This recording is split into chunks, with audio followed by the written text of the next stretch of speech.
Assalamualaikum warahmatullahi wabarakatuh. Kami dari kelompok 3 ingin mempresentasikan mengenai inovasi dan manajemen inovasi.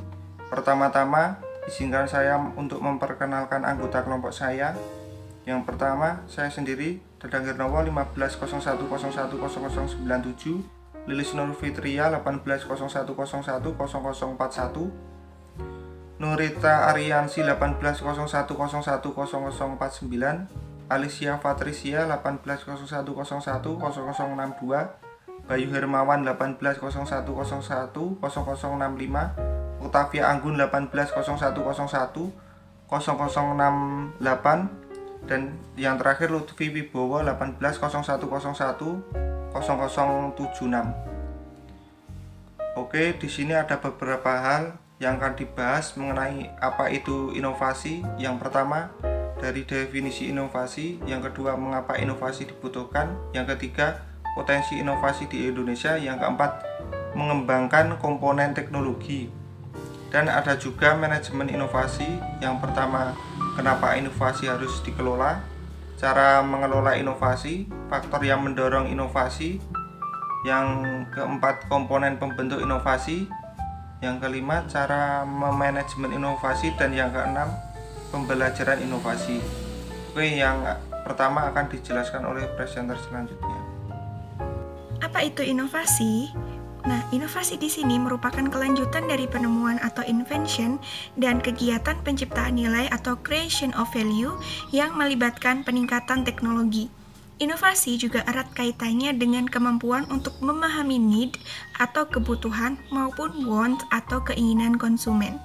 Inovasi erat kaitannya dengan sikap kreatif, yaitu sikap yang selalu merasa tidak puas dengan pendekatan yang lama, kemudian dikemas dan disampaikan melalui sarana teknologi yang lebih baik. Kemudian, di sini ada peran teknologi dalam inovasi.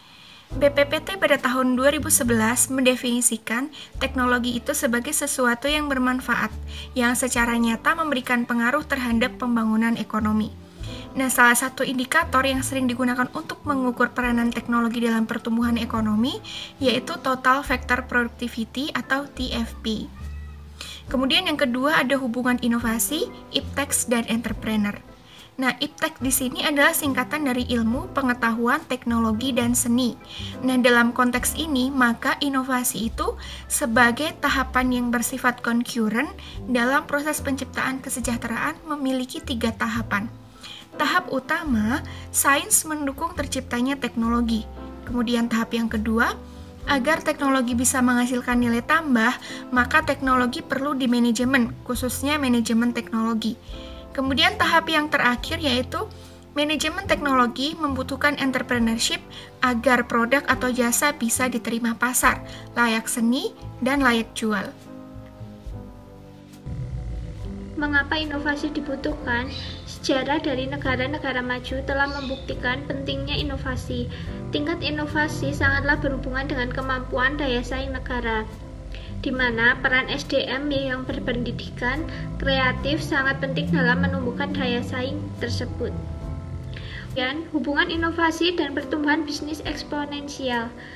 Mayer dan Vail pada tahun 1975 menelurkan prinsip awal tentang bagaimana prediksi siklus inovasi dalam alat transportasi akan menghasilkan pertumbuhan kecepatan transportasi dalam jangka panjang yang bersifat interesting return.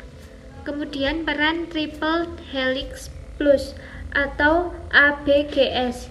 Ada 3 komponen penting yang telah memberikan kontribusi signifikan terhadap upaya peningkatan inovasi, yaitu kalangan akademisi dari perguruan tinggi, kalangan bisnis, dan pemerintah atau government sebagai regulator yang selanjutnya disebut Triple Helix. Jika mereka itu dipadukan, maka menghasilkan resultan kompetensi yang ampuh untuk bisa mengejar berbagai ketinggalan. Ada 5 potensi inovasi di Indonesia. Yang pertama, bonus demografi. Bonus demografi merupakan suatu fenomena di mana struktur penduduk sangat menguntungkan dari sisi pembangunan karena jumlah penduduk usia produktif sangat besar. Pasar tenaga kerja dipengaruhi oleh faktor-faktor dari penawaran dan permintaannya. Faktor yang mempengaruhi penawaran adalah penduduk. Dapat disimpulkan bahwa ketika Indonesia memasuki masa bonus demografi, penawaran tenaga kerja akan meningkat drastis disebabkan oleh jumlah penduduk usia produktif yang berjumlah 70%, sedangkan penduduk non-produktif berjumlah 30%. Yang kedua ada Human Development Index. Indeks Pembangunan Manusia atau HDI adalah ringkasan yang berisi tentang 3 dimensi dari dasar pembangunan manusia, yaitu umur dan kesehatan, akses ke sumber ilmu, dan taraf hidup. Yang ketiga ada potensi intellectual property. Indonesia memiliki potensi besar untuk menjadi negara yang terus berinovasi dengan produk yang ada menurut situs Kemenkumham. Saat ini Indonesia cukup kaya dengan produk-produk kreatif seperti kuliner, lagu, musik, kerajinan tangan, produk-produk unik dan khas tiap daerah di. Yang keempat, jebakan middle income trap. Terkait hal ini, Indonesia kini sedang berpacu dengan waktu dalam rangka meningkatkan sektor manufaktur dan berupaya memperkuat supply side. Yang terakhir, kelima ada Indonesia menuju high income countries atau HIC. Indonesia memiliki potensi yang besar untuk beralih menjadi HIC karena memiliki dukungan faktor seperti fundamental ekonomi yang baik, sumber daya alam yang berlimpah, dan jumlah populasi yang cukup besar. Yang selanjutnya yaitu manajemen inovasi. Sebagaimana aktivitas fungsional manajemen lainnya, inovasi sebagai tujuan strategis perusahaan atau negara harus dikelola sedemikian rupa sehingga bisa diimplementasikan dan berdampak pada keberlanjutan perusahaan pada level mikro yang akan mempengaruhi kesejahteraan serta daya saing negara secara makro. Yang selanjutnya yaitu mengembangkan komponen teknologi. Yang pertama, technoware, yaitu komponen teknologi yang terikat pada objek fasilitas fisik seperti perkakas mesin, struktur peralatan yang berkontribusi dalam memperkuat fisik manusia dan memudahkan kendali dalam semua kegiatan operasional. Yang kedua, humanware, yaitu komponen teknologi yang melekat pada kemampuan manusia seperti ketangkasan, skill, keahlian pengetahuan, kreativitas berkontribusi dalam memaksimalkan utilisasi sumber daya alam agar digunakan secara maksimal dengan tujuan produktif. Yang ketiga, orgaware, yaitu komponen teknologi yang melekat pada kerangka kerja institusi seperti network, teknik pengerjaan, metode, kegiatan praktis yang mengkoordinasi semua kegiatan produktif untuk perusahaan. Yang keempat, infoware, yaitu komponen yang terikat pada dokumentasi seperti parameter desain, spesifikasi cetak biru perawatan, dan panduan servis yang memudahkan pembelajaran dan membantu menghemat waktu serta sumber daya. Yang selanjutnya adalah faktor yang mendorong inovasi. Yang pertama adalah efisiensi. Jadi efisiensi itu harus dibandingkan dengan acuan tertentu. Yang pertama adalah periode sebelumnya atau inward looking basis. Terus yang kedua adalah organisasi benchmark sektor tertentu yang menantang atau outward looking basis. Lalu selanjutnya adalah efektivitas. Jadi semakin besar kontribusi output terhadap outcome, mengidentifikasikan semakin efektif struktur organisasi dan tepat sasaran program yang dijalankan. Maka efektivitas bisa dikatakan fokus pada hasil atau outcome. Yang ketiga adalah need and want. Suatu perubahan dikatakan mempunyai keuntungan kompetitif jika menciptakan nilai ekonomi yang lebih tinggi dibandingkan dengan perusahaan lain dalam industri yang sama. Yang keempat adalah tingkat kreativitas. Kreativitas adalah kemampuan untuk menciptakan hal yang baru atau mengkombinasikan konsep-konsep dasar agar menjadi sesuatu yang belum pernah ada, agar dapat berdampak dan dapat menjadi alternatif pemecah masalah melalui cara-cara berpikir yang divergent. Lalu yang selanjutnya adalah komponen pembentuk inovasi.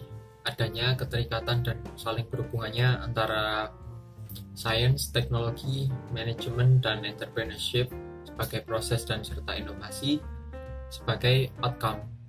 Nah, keterikatannya sebagai berikut. Jadi science adalah how things are atau bagaimana fenomena itu terjadi.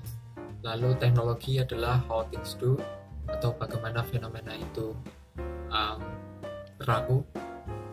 Lalu manajemen how to get things done atau bagaimana menjalankan fenomena ini agar tetap berjalan dan terarah. Lalu entrepreneurship, doing things to make money. Jadi bagaimana fenomena tersebut bisa kita lakukan untuk mendapatkan keuntungan dalam sisi keuangan. Gitu.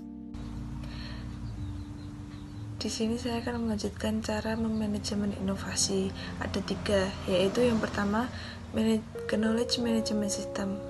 Knowledge Management System atau KMS. Konsep manajemen pengetahuan ini meliputi pengelolaan sumber daya manusia dan teknologi informasi dalam tujuannya untuk mencapai tujuan organisasi perusahaan yang semakin baik sehingga mampu memenangkan persaingan bisnis. Knowledge Management ini diterapkan untuk meningkatkan dan memperbaiki kinerja perusahaan untuk meraih keuntungan yang kompetitif serta meningkatkan laba. Yang kedua yaitu lomba inovasi. Ketertinggalan informasi yang sedang kita hadapi saat ini harus menemukan solusi dalam mengupayakan revitalisasi sistem informasi nasional. Lomba inovasi menciptakan masyarakat yang kreatif dan inovatif. Penerapan sistem manajemen informasi dibagi menjadi 4, yaitu yang pertama di perusahaan, di masyarakat, pemerintah, dan yang terakhir di perguruan tinggi. Kemudian yang selanjutnya yaitu pembelajaran inovasi, kebijakan makro negara, ilmu pengetahuan dan teknologi atau IPTEK, dan pendidikan tinggi merupakan faktor yang terpenting dalam pembangunan di Indonesia. Pembangunan IPTEK dan pendidikan ini hanya memberikan kontribusi nyata terhadap pembangunan nasional untuk meningkatkan kemajuan dan kesejahteraan masyarakat. Kemudian yang selanjutnya yaitu arah dan kebijakan strategi Kemendikbud. Ada 5, yaitu yang pertama meningkatkan tenaga terdidik dan terampil berpendidikan tinggi. Yang kedua, meningkatkan kualitas pendidikan tinggi dan lembaga litbang. Yang ketiga, meningkatkan sumber daya litbang dan pendidikan tinggi yang berkualitas. Yang keempat, yaitu meningkatkan produktivitas penelitian dan pengembangan. Dan yang terakhir, meningkatkan informasi bangsa. Kemudian akan dilanjutkan oleh teman saya. Yang selanjutnya yaitu kebijakan mikronegara. Suatu perusahaan akan mampu menjadi maju jika pandai mengenal apa yang terjadi, pandai melihat, pandai mendengar, dan pandai menganalisis. Contohnya perusahaan Nokia dan perusahaan-perusahaan inovatif lainnya. Suksesnya beberapa perusahaan di dunia karena direncanakan, diatur, dan diinternalisasi dalam budaya dan di internal perusahaan. Dampak inovasi yang dilakukan perusahaan yaitu pertumbuhan bisnisnya yang signifikan. Titik pertumbuhan bisnis yang signifikan mempengaruhi pendapat seperti customer, penjualan, dan lain-lain. Sekian presentasi dari kelompok kami, kurang lebihnya mohon maaf. Terima kasih.